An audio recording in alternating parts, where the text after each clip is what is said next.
Today I will show you a thriller film from 2002, titled 1 Hour Photo. Spoilers ahead. At the local police station, Cy is being processed. Detective James sits with him, and while the lawyer isn't here yet, he still wants to know what made Cy do what he did. Cy decides to tell him his story.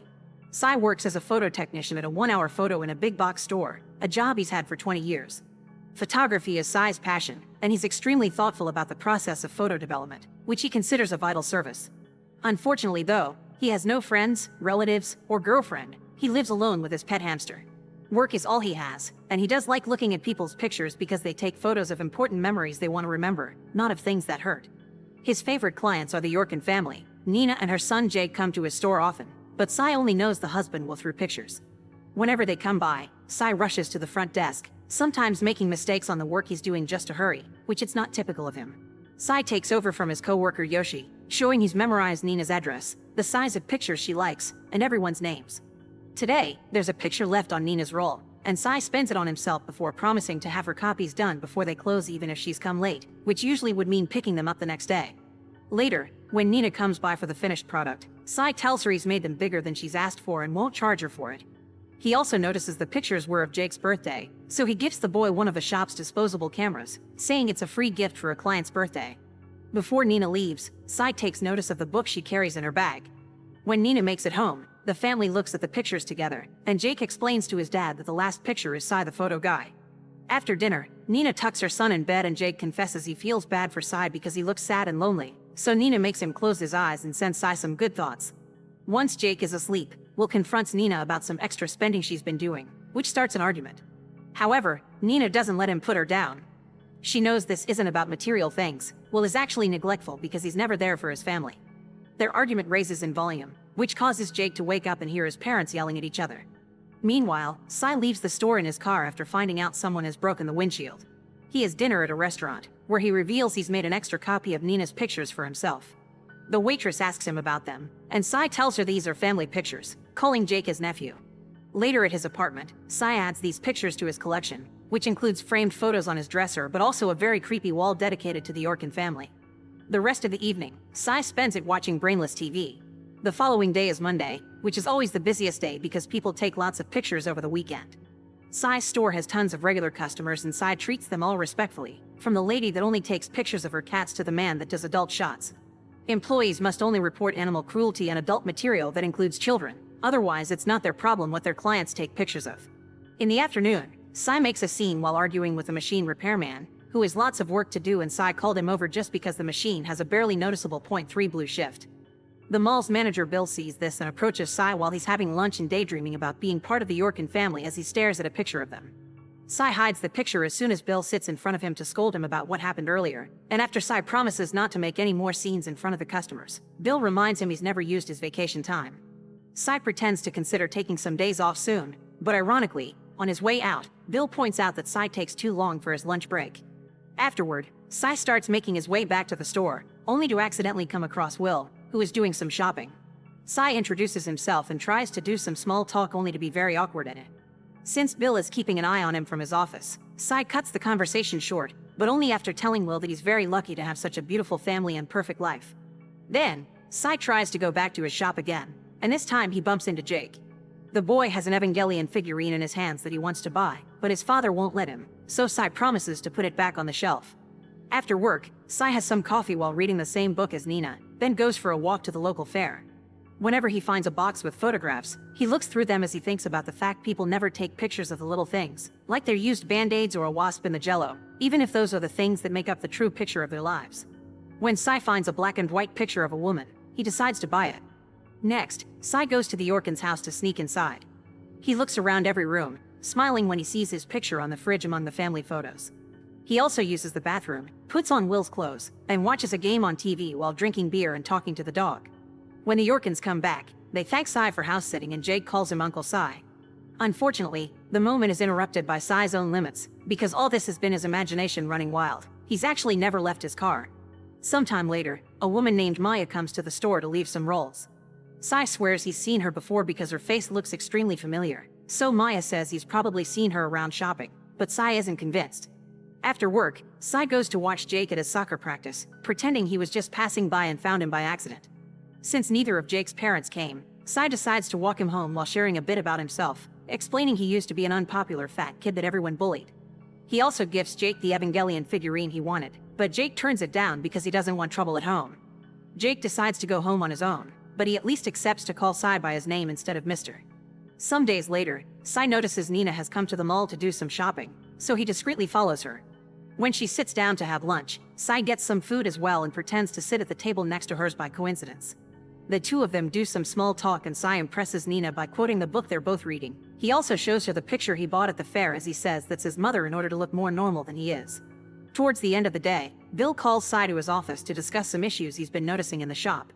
There are discrepancies in the click count that translate into hundreds of extra prints that haven't been sold, all logged under Sai's time on the machine.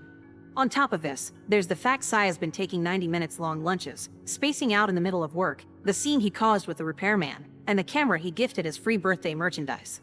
In short, Bill has no choice but to fire Sai, although he gets to finish the week. The news is devastating for Sai, who spends the rest of his day sad and distracted. When Nina and Jake come over to leave the disposable camera for development, Sai isn't as warm or chatty as usual and forgets the address he used to know by heart. He also promises to get them ready for the next day instead of in the same afternoon. After Nina and Jake leave, Sai begins working on the pictures, and his frustration has him opening the camera with a little too much strength. Once the pictures are ready, Sai begins crying as he looks over them to enjoy all the little silly things Jake took photos of. After work, Sai does some thinking in his car and finally realizes he may know where he's seen Maya before. When he returns to his apartment, he confirms his suspicions when he looks at the Yorkins' pictures and finds Maya is part of Will's softball team. The next morning, he shows up at the store earlier than usual to look at Maya's pictures, which had been developed by Yoshi. The image he had of the Yorkins being the perfect family is instantly destroyed when Sai finds photos of Maya and Will together, confirming an affair. Now Sai struggles with intrusive thoughts that tell him to respect society's morals instead of respecting a client's privacy. At the end of the day, Sai says his final goodbye to Yoshi, but before leaving the mall for good, he uses his store keys to open a glass display and steal a knife. However, he doesn't go home. He waits outside for Nina to come to pick up the pictures, then follows her in his car when she leaves with the package. Jake is with her, and he looks through the pictures while his mom drives. This causes her to almost drive off the road when she sees what's inside the package. It turns out Sai exchanged the content of the envelopes and Nina got Maya's pictures, so now she's seen the truth. Sai's been following them in case the shock could cause an accident. Nina cries at what she sees in the photographs, yet she doesn't comment on them. She and Jake go back home and have dinner with Will as if nothing had happened, which makes Sai furious while he spies on them from the street because he can't understand how Nina doesn't confront her husband. Later, when he returns to his apartment, Sai stares at his photo wall before going to bed, where he has a nightmare of him staying in the middle of the empty mall with bleeding eyes. When he wakes up, he finds the Evangelion figurine staring at him, and he decides to go back to his wall to do some corrections. The next day, Sai begins his usual breakfast and shower routine before starting a new plan in his unemployed life. First, he stops at a house in the suburbs to take some pictures, where it is revealed that even his keychain has a picture of the Yorkins. Then, he goes to the mall to drop off his roll. Bill wants to forbid him from shopping there, but since Sai threatens with causing a scene, he lets him in just for today. Afterward, Sai stalks Will and Maya, who leave together for a hotel. Sai follows them inside and uses the available phone to pretend to be room service and find out what room Will and Maya are in. Then, he checks in and asks for a room on the same floor. Meanwhile, Yoshi has finished the development of Sai's role and takes the resulting pictures to Bill, who calls the police as soon as he sees the shocking content. They're all pictures of his daughter playing in his house's yard. James comes over with another detective to ask Bill and Yoshi some questions. Bill answers the best he can after calling his wife and telling her to take their daughter to her mother's house. Guards are assigned around the store in case Sai comes back, but most importantly, 2 officers get a search warrant for Sai's apartment. The landlord allows them inside, and everyone is disturbed to find the wall covered with pictures that have Will's face scratched off. Now that the cops know about Sai's obsession with his family, the detectives rush to Nina's house and urge her to find Will and Jake. The kid isn't a problem. He's at a friend's house and the mother can drive him over, but she can't find Will at the office when she calls. Suspecting what's going on, Nina tells Will's assistant that she knows of the affair, which gets him to confess where Will is gone. Back in the hotel, Sai goes to Will and Maya's room, covers the peephole with a sticker, and then knocks on the door pretending to be room service. As soon as Maya opens the door, Sai forces his way inside and threatens them both with his knife. After closing the drapes, Sai makes the pair get in inappropriate positions on the bed, then proceeds to take pictures of them like that while constantly degrading them and saying it's supposed to be a fun game. Once he's done, Sai goes to his own room to wash and rest. However, a light at the window calls his attention. It's the police siren. The detectives are coming for him after the receptionist confirms he's there. But thanks to seeing the car outside, Cy gets to leave his room before the cops find him, although they do find the knife and camera. Because there are guards at the main entrance too, Cy has to find a different escape route, and he ends up running through the hotel's conference room and kitchen. This eventually takes him through a corridor with an emergency door that activates an alarm when Cy opens it, so by the time he makes it outside, the cops are there to catch him. As he is arrested, Cy tells he only took pictures to James, while his partner finds Maya and Will having a breakdown in their room. When Will returns home, Jake is very happy to see him, but Nina doesn't know what to think. This takes us back to the beginning of the story, where Cy is still telling James everything that has gone through his mind so far. Cy can tell James is a good father and husband that appreciates his good fortune and wouldn't cheat on his wife. At first, it seems Cy is comparing James to Will, but then he begins talking about a man that made horrible demands of his children, implying his own father had used Cy and his siblings to take sick, inappropriate pictures when they were just kids. Cy is incredibly angry because Will had it all, yet he threw it away, meaning he isn't a good father either. James understands Cy better now and sees the trauma that shaped this poor man into what he is now. Feeling pity for him, James decides to share the pictures they developed from the camera they found at the hotel when Cy asks for them, even if they're evidence. Surprisingly, they aren't the dirty pictures, they're just photos of random objects from the hotel room, yet they help Cy imagine himself once again as part of Nina's family. Make sure to subscribe and turn on notifications so you can watch more videos like this. Thanks for watching.